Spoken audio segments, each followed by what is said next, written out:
Olá, hoje eu estou aqui para mostrar as leituras concluídas no mês de agosto. A gente começou com Para Além das Margens, a Itália de Elena Ferrante, de Isabella Discacciati. Eu fui convidada pela editora que publicou o livro A Bazar do Tempo para participar do lançamento, né? Não foi exatamente uma mediação, foi uma conversa com a autora e com a Heloísa Daou, que fazia parte do marketing da Intrínseca na época que as obras da Elena Ferrante começaram a sair aqui, né? A Tetralogia Napolitana.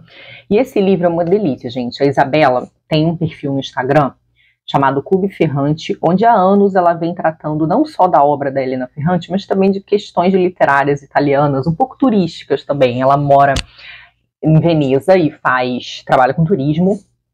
E aí ela escreveu esse livro que está muito cuidadoso, a edição está linda, o texto é uma delícia, onde ela vai passear, ela vai explicar para a gente um pouco mais sobre a cultura desses lugares que aparecem nos romances de Elena Ferrante, em especial na Tetralogia Napolitana. Ela organiza o livro na ordem em que esses lugares aparecem na tetralogia, né? Ou seja, na ordem do trânsito da personagem Lenù, que é a narradora. Então começa em Nápoles, que é onde ela vive, depois muda para Pisa, que é onde ela vai fazer faculdade, depois para Florença, que é onde ela mora quando ela vai se casar. Na verdade, depois de Nápoles tem Ischia, que é o lugar onde ela começa a ir para passar férias de verão. Ela, em princípio, vai trabalhando, né? Enfim, quem leu a tetralogia sabe. E o que a Isabela vai mostrando para a gente nesse livro é como a Elena Ferrante se apropria de questões muito particulares da cultura italiana, ligadas à crença, a folclore, à religião, mitologia, e ela vai fazendo uma espécie de diálogo e paralelo na história das personagens com esses elementos culturais, que são elementos que estão muito marcados nesses lugares, né? Que são elementos que, de certo modo, caracterizam esses lugares. E ela ainda faz isso mostrando um pouco da sua própria experiência na Itália, porque já tem mais de 20 anos que a autora mora lá, ela própria tem uma experiência muito intensa com o lugar e muito variada também, então ela vai mostrando, ela vai contando histórias, por exemplo, de personagens com quem ela conversou no processo de fazer pesquisa e de revisitar esses lugares, e que são personagens muito especiais, alguns deles são assim muito especiais, né? Ela vai procurar pessoas muito importantes, seja para entender a obra da Ferrante, seja para entender a história do lugar. Então tem esse toque pessoal, sabe, que torna o livro muito gostoso de ler. Eu devorei, a conversa também foi muito bacana. A Isa é uma pessoa muito querida e a Elô também.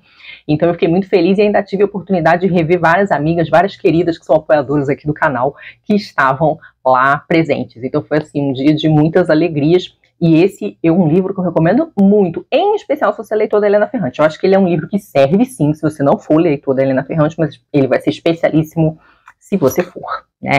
Então, se você já leu a obra toda da Ferrante e gostaria aí de dar uma aprofundada em determinado aspecto, recomendo bastante, viu? Coloca aí na sua lista, porque vale muito a pena.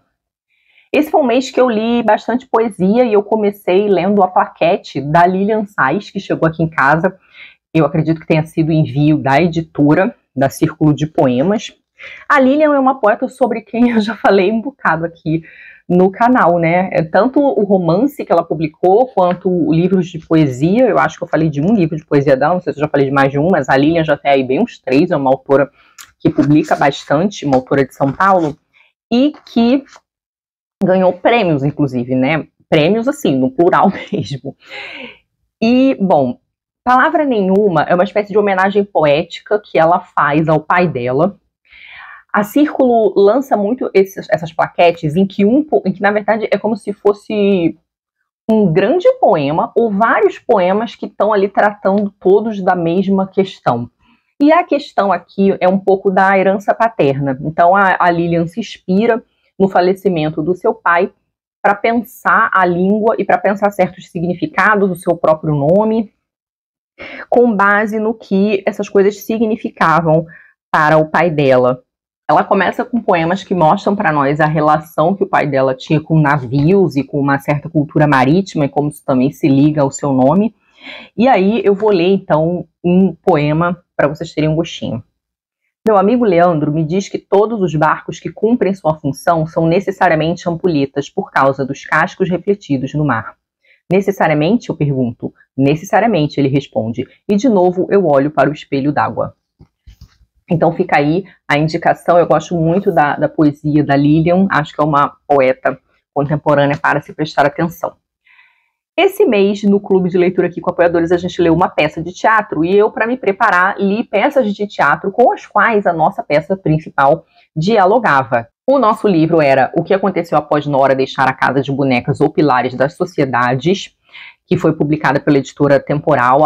É uma peça da Elfriede Jelinek, autora austríaca, que a gente já tinha lido aqui no Projeto Ferrante Indica. Eu fiquei sabendo desse livro pela divulgação da Gisele Eberspacher, que é a nossa colega booktuber aqui, e ela faz doutorado na área de tradução, e ela fez essa tradução junto com Angélica Neri, Luísa Abdala e Ruth Borunovski.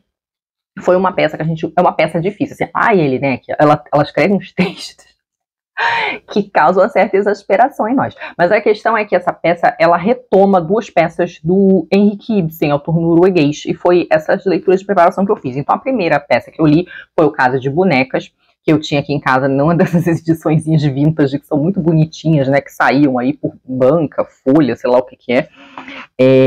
Era Nova Cultural, na verdade, e a tradução é do Cécio Tirré, então eu acredito que não tenha sido traduzido no norueguês. Eu fui pesquisar e não vi nada indicando que o Cécio Tirré conhecesse o norueguês, enfim, então eu acho que ele deve ter feito uma tradução indireta.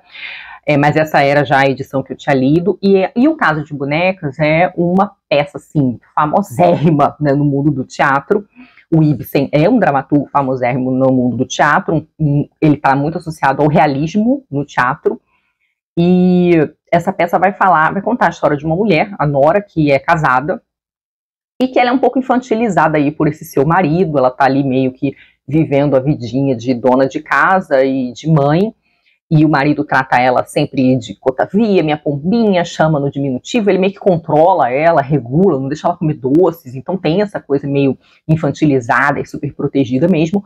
Só que a Nora tem um segredo, né? Ela tem um segredo e ela tem que lidar com um problema, uma crise num determinado momento, e ela faz isso sem a ajuda do marido, sendo que era muito difícil na época dela fazer isso. Conseguir o tipo de ajuda que ela precisava sem a ajuda de um homem, sem a mediação de um homem, mas ela dá um jeito lá e consegue, só que depois esse segredo acaba retornando, né? Uma pessoa que sabe desse segredo vai ficar chantageando ela, e ela vai entrar numa espécie de crise em relação à vida doméstica dela, né? Então, ao casamento, à vida como mãe e tudo mais. Foi uma peça escandalosa para a época, ela tem um final, assim, bem assoberbante, assim, as pessoas ficaram meio horrorizadas, a ponto do Ibsen ter tido que escrever um final alternativo, mas é uma peça belíssima, o texto é muito bom, a atenção, tudo é muito maravilhoso, assim, é uma daquelas peças, você não tem curiosidade, não costuma ler teatro, mas tem curiosidade, gostaria, essa é uma peça que com certeza eu indico muito, assim, aquela peça que prende, que você não consegue parar antes de terminar, né, você só fecha mesmo quando a peça acaba. E eu também li uma outra peça dele, que é a outra peça com a qual a Jelinek conversa, que é o Pilares da Sociedade, que é sobre um homem que ele tá ali metido na vida financeira, ele é um empresário. Isso tudo no final do século XIX, né? Essas peças são de 1877 e 1879, se eu não me engano. E em Pilares da Sociedade, a gente vai ter esse empresário corrompendo tudo pelo dinheiro, né? Então ele mente para a família, mente para a mulher que ele ama, ele mente para o amigo, ele deixa o amigo dele tomar culpa, né, levar a culpa por uma coisa que ele fez, enfim, é uma coisa horrorosa o que esse homem faz, tudo pelo dinheiro, tudo para acumular dinheiro. Então, uma pessoa que se vende totalmente, assim, totalmente corrompida pelo capital. E aí a Jelinek vai... Eu gostei muito da peça, é uma peça muito interessante também, ela tem uma redençãozinha, assim, no final, a gente pode dizer coisa que fica meio em aberto, no caso das bonecas. E aí a Jelinek vai retomar essas duas peças, e ela vai retomar do jeito dela, que é piorando todas as pessoas. Porque se já havia pessoas esquisitas, condenáveis nas peças do Ibsen, minha filha, aqui até quem era bom na peça do Ibsen vai ser condenado também. E ela vai juntar essas histórias na história, assim, pensando, refletindo o que teria acontecido com a Nora quando ela sai da casa de bonecas. Aí fica um certo spoiler aí, né? Ou seja, o que aconteceu quando ela saiu de casa, quando Nora saiu de casa. E então a gente vai ver Nora vivendo experiências na fábrica, tentando arrumar emprego, e depois o que acontece com isso. Ela, num determinado momento, vai encontrar um cara que equivale ao cara do Pilares da Sociedade, o nome é diferente, mas é um cônsul, alguma coisa assim, mas também é um cara que também só pensa em juntar dinheiro. E como é que vai ser a interação deles? É uma crítica ao capital aqui também. Eu acho que o Ibsen ele faz muitas críticas nas peças dele à sociedade, à hipocrisia, a uma certa opressão do indivíduo, né, a dificuldade que o indivíduo tem de ser autêntico, ele acaba preso em certas amarras sociais, em certas convenções, e essas convenções muitas vezes são degradantes moralmente, ou financeiramente, ou tudo junto, culturalmente. E aí a Elinek vai continuar, então, essa reflexão 100 anos depois, né, a peça dela sai 100 anos depois da Casa de Bonecas, e ela vai mostrar, sim, o capitalismo realmente deteriorando tudo, inclusive qualquer pensamento em torno de um movimento feminista, como ele fica prejudicado ou como ele fica parcialmente resolvido se essa questão social não é resolvida antes. É uma peça muito pesada, os personagens são todos horrorosos, o texto é muito exasperante no sentido de que ele é um texto cheio de citações, então ela traz jingle, música, slogan, discurso fascista, texto teórico da psicanálise, ela junta tudo. E os personagens ficam falando essas coisas, então uma peça composta por colagem, praticamente. E isso causa um efeito de poluição em nós. É como se a Jelinek estivesse tentando reproduzir o próprio efeito do capitalismo, que é esse efeito de desperdício, de lixo, sabe, de acúmulo e de uma certa pobreza, né? Porque na medida em que ela começa a citar loucamente essas coisas fora de contexto, elas vão soando absurdas e superficiais. Então essa é uma peça em que o absurdo é um efeito muito pesado, sabe? Eu tenho minhas questões sempre com essas peças experimentais, porque às vezes eu não consigo acessá-las pela via do gozo, né, pela via do prazer. Quando eu vou estudar os textos, eu acho muito interessante, eu senti isso muito quando li o Beckett também. Eu acho os textos muito interessantes e a proposta que é feita com a linguagem, porque tem toda uma discussão com o uso da linguagem aqui, né, com o peso da língua, dos discursos, e como a gente está muito ali refém de certos discursos, da reprodução de certos discursos. Não é um texto, o tipo de texto que eu acho que me causa um prazer de leitura, né? É aquele texto que eu fico instigada quando eu penso, eu analiso ele, de certo modo ali, né, o tipo de recursos literários e tudo mais.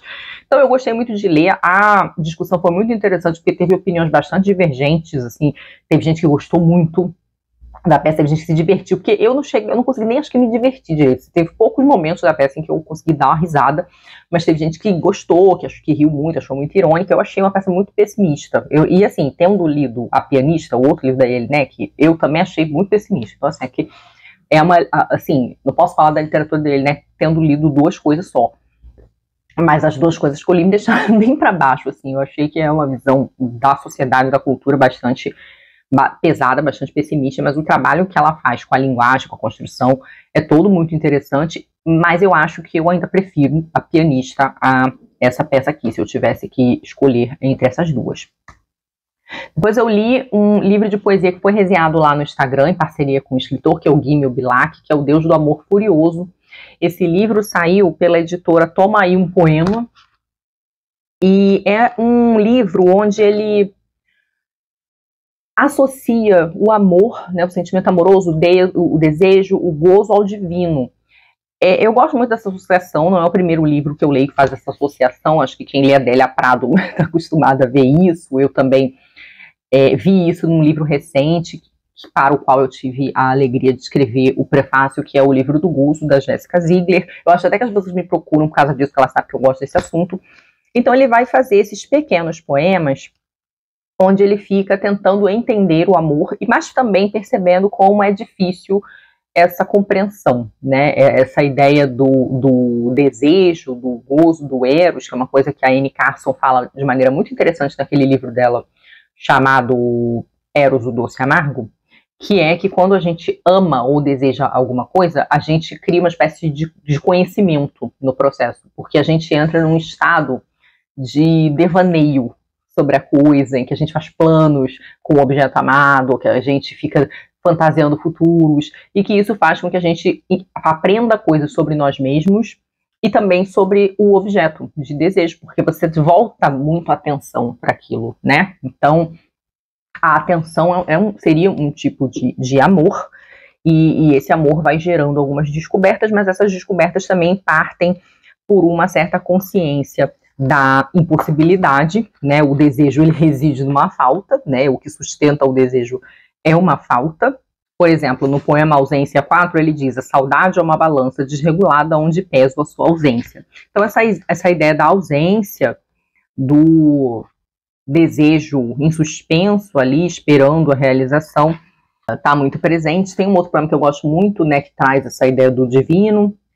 Diz a Bíblia que Deus é o grande eu sou. Quando eu acabo de escrever este poema, sou o grande eu quem, né? Então é interessante porque a escrita, ela é um ato de perda, de saída um pouco desse lugar do indivíduo, da subjetividade, talvez, né? Existe uma doação para a escrita que envolve que o sujeito saia um pouco de si, que é exatamente o que acontece no êxtase, seja o amoroso, sexual ou religioso, uma certa saída de si, né? O Jorge Bataille vai dizer que o êxtase está exatamente aí ligado a essa tentativa de se deixar de ser eu, de ser o sujeito por um momento para ser outra coisa na ligação com o outro. Essa ligação com o outro pode ser a pessoa amada, mas pode ser o divino também, né? Então, fica aí a recomendação também de um livro muito interessante, poeminhas curtos aí em torno do amor, do desejo, do gozo e do divino. Eu também li um livro que eu vi a Lua Lima Verde indicando, que é Um Mês no Campo, do J.L. Carr, autor inglês. Nunca tinha lido nada dele, na verdade acho que eu nem tinha ouvido falar desse autor. É engraçado que do nada esse livro começou a aparecer no meu Instagram, mas quem eu vi falando mesmo dele, assim, de maneira mais detida, objetiva, foi a Lua Lima Verde, que é uma querida aí, que eu acompanho há muitos anos, de fórum literário, de perfil, de blog. Ela tinha um blog, mas é uma pessoa que eu ainda sigo muito, tenho muito carinho, sigo acompanhando, e ela indicou no Instagram esse livro que ela gostou muito, que é aquele livro onde acontece muito pouca coisa lá de fora, mas dentro do personagem acontece muita coisa. Então a gente vai aqui acompanhar um homem que é um veterano de guerra. Esse livro, ele acontece depois da Primeira Guerra Mundial, e a gente tem esse cara que é o Tom Birkin, e a gente sabe pouco dele, vai sabendo devagarzinho, conforme a história anda, de que ele está precisando de emprego, e ele chega então nesse mini vilarejo inglês do norte da Inglaterra. Ele é um londrino, que chama Oxgoodby, é um nome estranho, e ele vai para lá para revelar um mural numa igreja. Então tem uma igrejinha, eles contrataram ele porque perceberam que tem esse mural numa parede, esse mural provavelmente medieval, e ele foi pintado, para passar a tinta ali em cima, então ele foi contratado para revelar. Então ele tem essa formação aí com arte, de certo modo. Não fica muito claro exatamente o que é, ele alude lá até o lugar onde ele se formou, mas é esse trabalho aí, vamos dizer, com restauração de pinturas e de murais. Só que esse cara, ele tá com trauma de guerra. Então ele tem tiques nervosos, ele tem algumas marcas que você percebe que são sequelas da guerra, e ele vai viver esse períodozinho, esse mês em Oxgoodby, convivendo com pouquíssimas pessoas, porque é um vilarejo com pouquinhas pessoas, e fazendo esse trabalho todo dia. Ele faz amizade com um outro cara, que ele descobre que também é um veterano de guerra. Esse cara também está fazendo um trabalho diferente, uma família contratou ele para fazer umas escavações e tentar descobrir a ossada de um antepassado. Então estão os dois ali lidando com o passado. E a gente vai vendo que o processo de revelar a pintura do Birkin é muito gostoso, porque ele começa a fazer várias especulações sobre o pintor, sobre o estilo da pintura, por que ele pintou aquela cena, por que certos elementos estão pintados daquele jeito. Então ele vai falando, ele vai fazendo especulações de estilo, mas também especulações de certos motivos, né? Porque tem algumas coisas estranhas ali meio escondidas na pintura. E esse processo ali nesse lugar, convivendo com essas pessoas, com o pessoal da igreja, com o pessoal da estação de trem, e trabalhando nessa pintura, eles vão meio que curando esse homem de todo o trauma que ele passou. Ele é um solitário, ele chega ali naquele lugar como um solitário, muito quebrado, mas ele vai vivendo a restauração da pintura e a restauração dele também, de certo modo. Ele vai ali se recuperando. É um livro muito bonito, que tem uns momentos até de humor, assim, muito gostosinho. É aquele livro realmente, como a Lua falou, acontece muita coisa por dentro. E eu estava falando sobre o amor, né, a atenção ser uma espécie de amor, enquanto eu falava do livro do Gimmel. E eu acho que aqui também, essa atenção que ele dá para a pintura é um tipo de amor. E isso vai permitindo que ele se abra para as pessoas e vá fazendo laços ali naquele lugar, ainda que transitórios. Eu escrevi sobre esse livro no Instagram, tá? Então, tanto esse quanto esse, eles estão resenhados lá no meu perfil do Instagram. Vou deixar o link caso alguém queira ver. Eu também li por indicação da Carol, amiga e apoiadora do canal, ela que também faz ótimas resenhas, eu adoro os textos da Carol, um livro de uma autora argentina que saiu pela Autêntica Contemporânea. O livro chama A Segunda Vida de Hilda Bustamante, a autora é Salomé Esper. Eu li no Kindle. É o primeiro romance da Salomé, que trabalha com jornalismo, mas já tinha publicado poesia, dá para entender porque ela é um romance poético, composto com pequenos capítulos, e eu gostei um bocado dele, porque ele tem um quê assim, de realismo mágico, mas eu acho que ela dá uma forçada um pouco para fora desse tropo aí, desse clichê do realismo mágico. E a gente vai ter uma senhora que ela vai acordar dentro do caixão, né? A Hilda, a segunda vida linda de Hilda Bustamante, é porque ela vai acordar dentro do caixão, vai lá fazer uma força, vai conseguir sair da terra, então ela vai voltar lá para sua cidadezinha.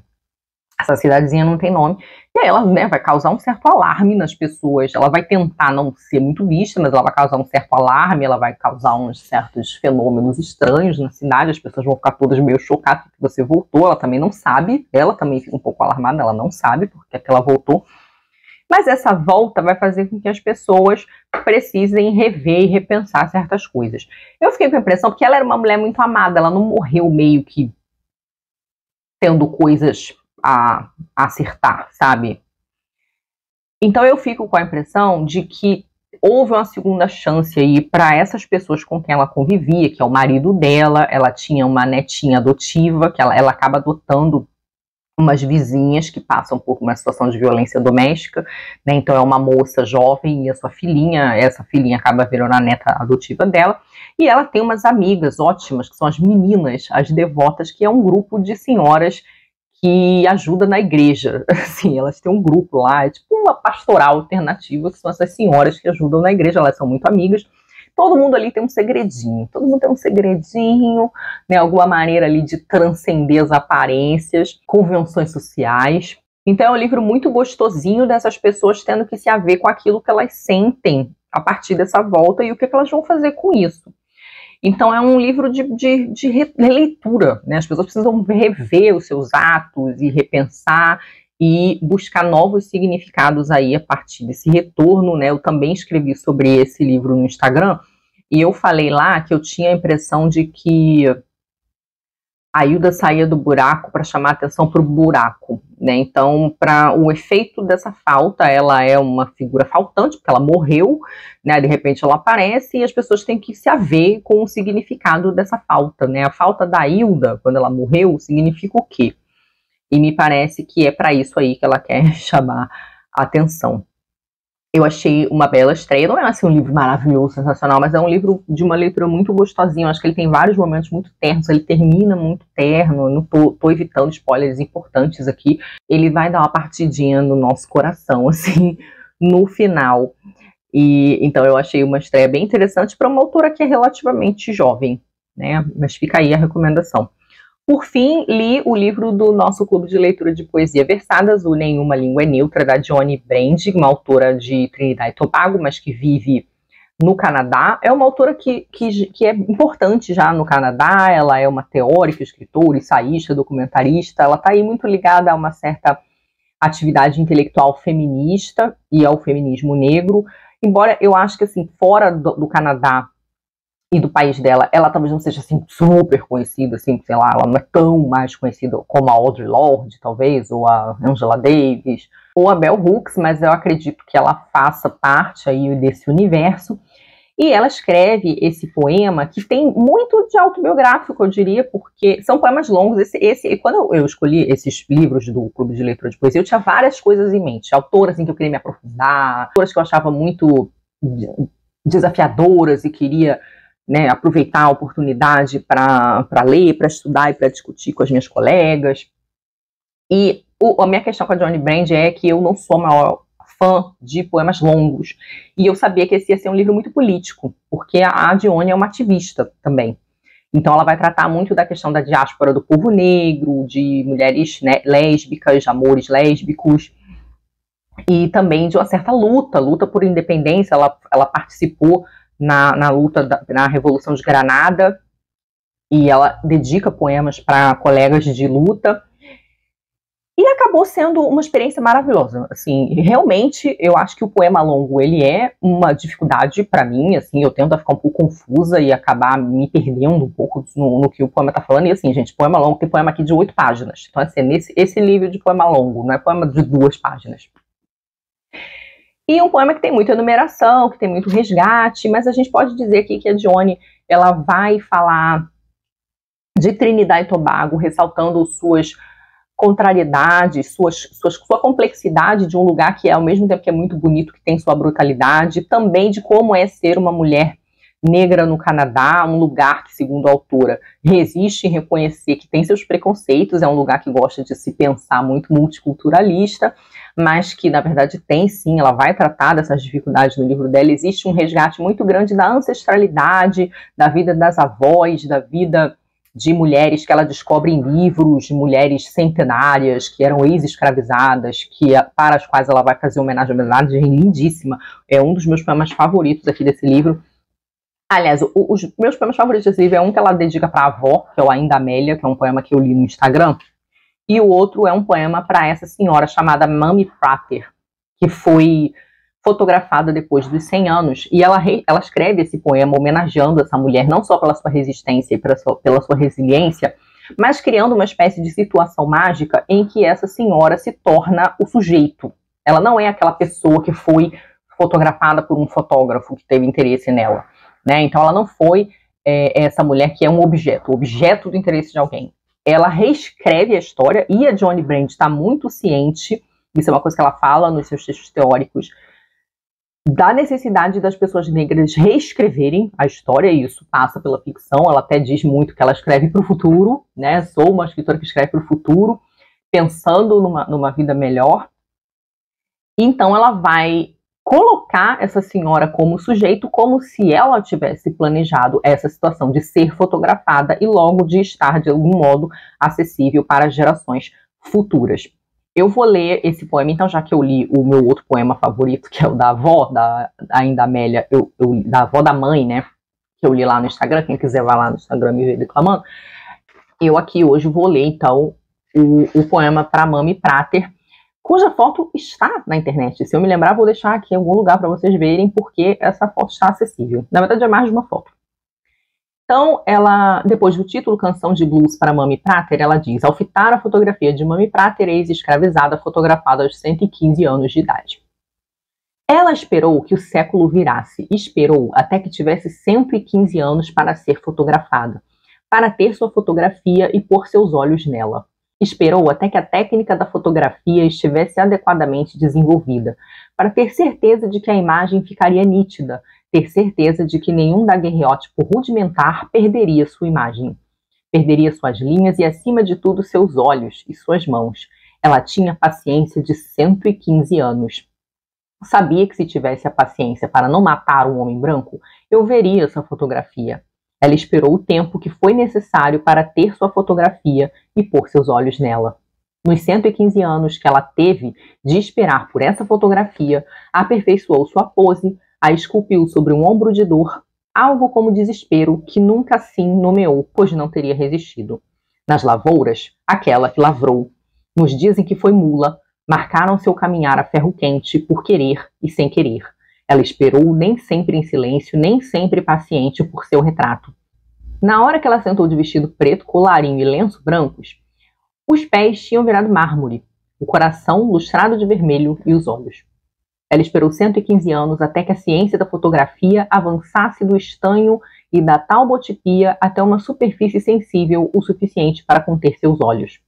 Tomou cuidado de não perder os sinais, de escrever naqueles olhos o que os dedos não poderiam roteirizar.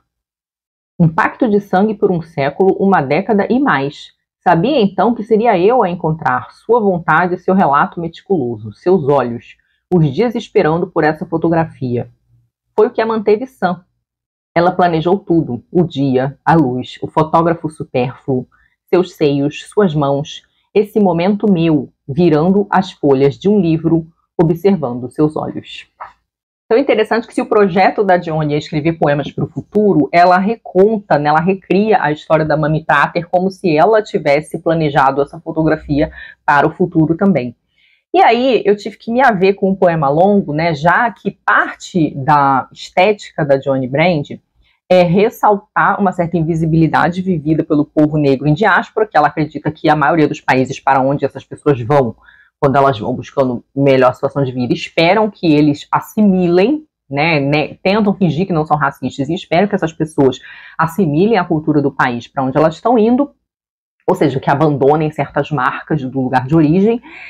E então faz todo sentido que os poemas dela sejam longos, né, que sejam poemas longos, onde ela está tentando falar do passado, resgatar a ancestralidade, falar também do futuro, falar do presente, falar da dificuldade, enfim, fazer o jorro. E em alguns momentos aqui, a poesia da Diane é marcada por muita oralidade. Em vários momentos, eu imaginei o poema declamado na spoken word, ou seja, na poesia falada, que faz todo sentido para uma pessoa que faz uma poesia que se quer política, uma poesia de contestação, né? Todo o movimento que tende ao político, poeticamente, normalmente trabalha a oralidade para facilitar a sua declamação, né, que vai envolver ali normalmente encontros coletivos, organização e tudo mais. Então foi uma experiência que eu acho que me engrandeceu enquanto leitora de poesia. Saiu pela Bazar do Tempo e teve tradução de Lube Prates e Jade Medeiros. Acho importante ressaltar, porque são tradutoras que também aí, elas normalmente estão empenhadas na tradução de autoras específicas, autoras negras, ou de autoras do feminismo negro, enfim, de uma determinada cena cultural. Então, essas foram as coisas que eu li. Me digam aí se vocês já leram algumas dessas coisas e o que vocês acharam. Se tem vontade de ler alguma dessas coisas, e também indiquem aí para nós o que vocês leram que acham digno de nota e digno de recomendação. Muito obrigada sempre pela companhia, muito obrigada aos apoiadores e membros por apoiar o meu trabalho. Um beijo grande e até a próxima. Tchau.